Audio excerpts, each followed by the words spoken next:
Everybody. Today we're going to take a look at 6.2 representations of functions. So our learning target for today is I can write a function rule, I can evaluate a function rule, and I can graph a function. Before we begin, go ahead and do your warm-up, hit pause, then play when you are finished. Okay, how'd you do? That first point is at 4-1, the second one is at 1-3. Well, what is a function rule? So a function rule is an equation that describes the relationship between inputs, the independent variable, and outputs, the dependent variable. So remember, our inputs or our independent variable are x values. Our outputs or dependent variable, they're y's. So what that's saying is y depends on what x is. So the y is going to change based off of x. So my input is -2. So this would be my x is -2. 3 times -2 equals my output, which is -6. So writing a function rule is really just like writing an equation or an expression. So we know that it says write a function rule for the output is 5 less than the input. Remember, our output is y, and our input is x. So I've got y is 5 less than the input. Remember, whatever comes after less than is written first. So I have x minus 5. So this is my function here. Write a function rule for the output is the square of the input. So remember, output is y, input is x. So the output means equal the square of the input, and the square means we have x squared.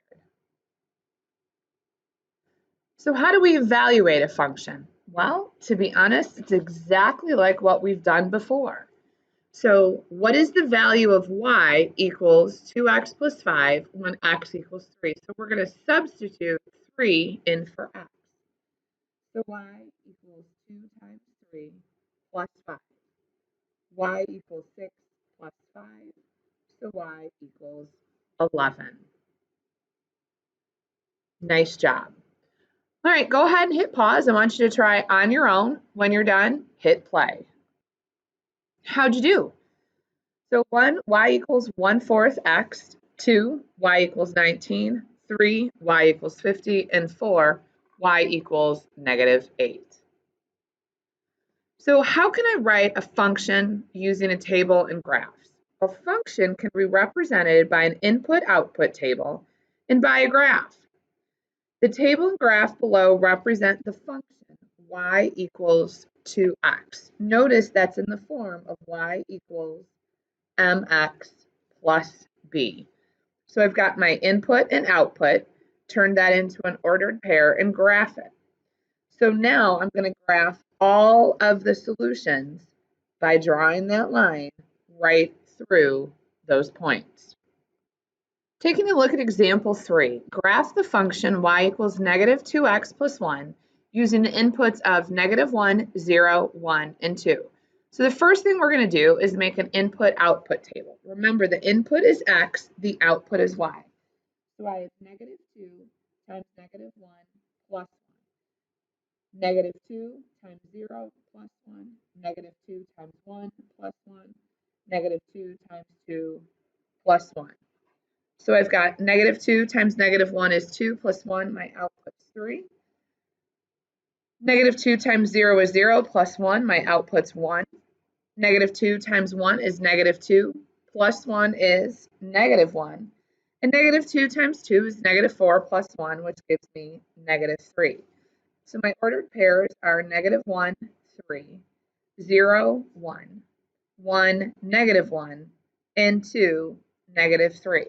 So now I'm going to go ahead and plot these. So I have -1, 3, 0, 1, 1, -1, 2, -3.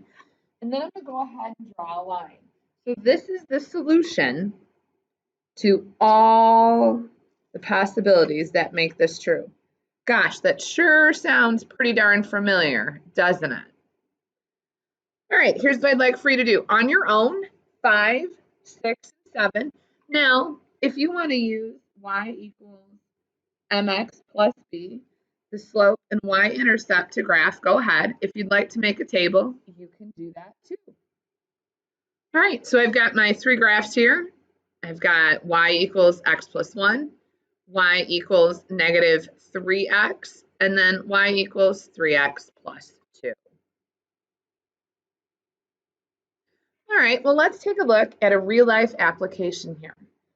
The number of pounds P of carbon dioxide produced by a car is 20 times the number of gallons G of gasoline used by the car.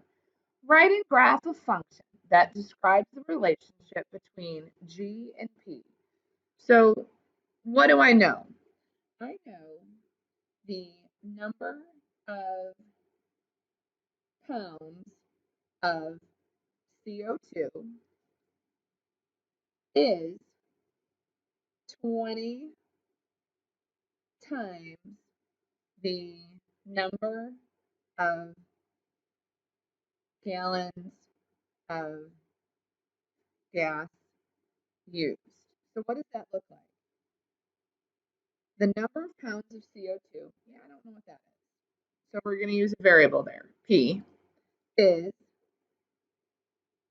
equals 20 times the number of gallons of gas used. So that's times G.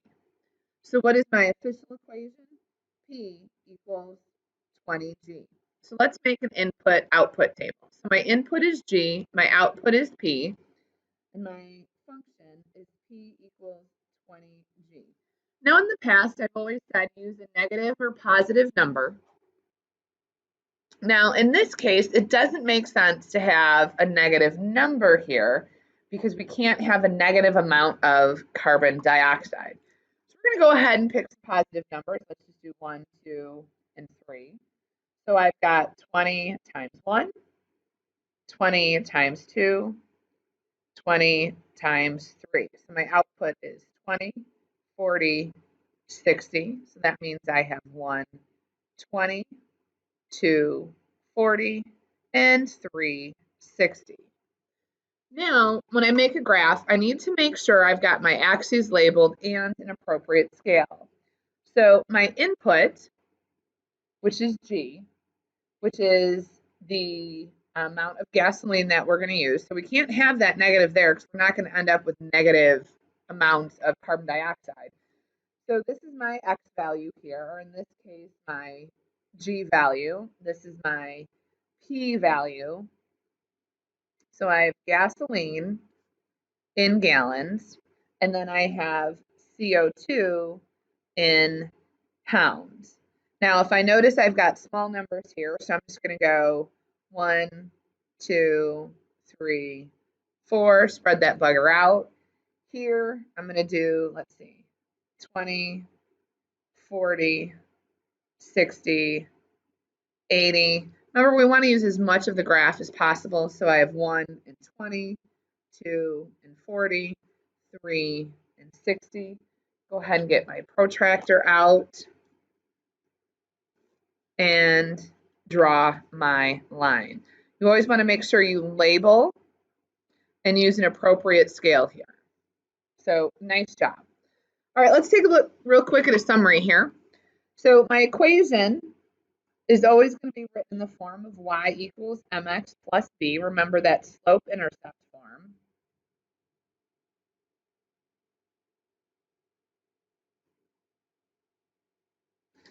I can use an input and output table. I can use a mapping diagram or a graph. All 3 of these have the exact same information. All right, everybody, great job. Have a wonderful day.